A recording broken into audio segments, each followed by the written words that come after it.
ब्रह्ममुरारिसुरार्चितलिङ्गं निर्मलभासितशोभितलिङ्गम्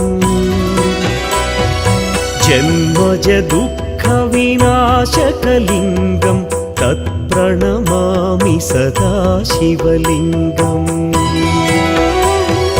देवमुनिप्रवरार्चितलिङ्गं कामदहन करुणाकरलिङ्गम्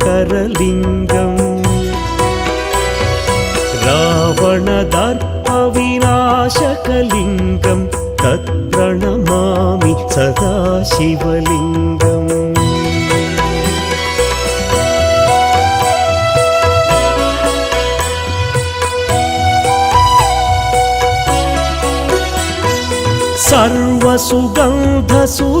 सर्वसुगन्धसुलेपितलिङ्गं बुद्धिविवर्धनकारणलिङ्गं सिद्धसुरासुरवन्दितलिङ्गं तत्प्रणमामि सदा शिवलिङ्गं कनकमहामणिभूषितलिङ्गं फणिपतिवेष्टितशोभितलिङ्गम् दक्षसुयज्ञविनाशनलिङ्गं तत्प्रणमामि सदा शिवलिङ्गम् कुङ्कुमचन्दनलेपितलिङ्गं पङ्कजहार सुशोभितलिङ्गम् सञ्चितपापविनाशनलिङ्गं तत्प्रणमामि सदा शिवलिङ्गम्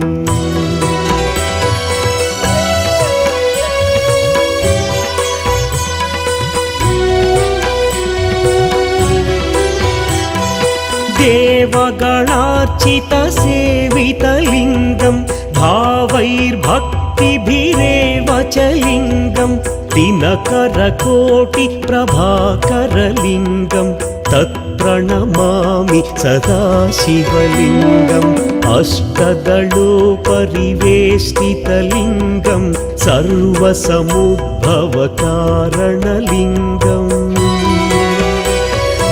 अष्टदरिद्र्यविनाशनलिङ्गं तत्प्रणमामि सदा शिवलिङ्गम्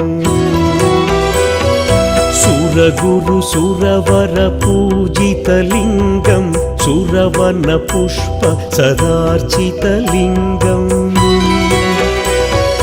परमपदं परमात्मकलिङ्गं तत्प्रणमामि सदा शिवलिङ्गम् लिङ्गाष्टकमिदं पुण्यं यः पठेच्छिवसन्निधौ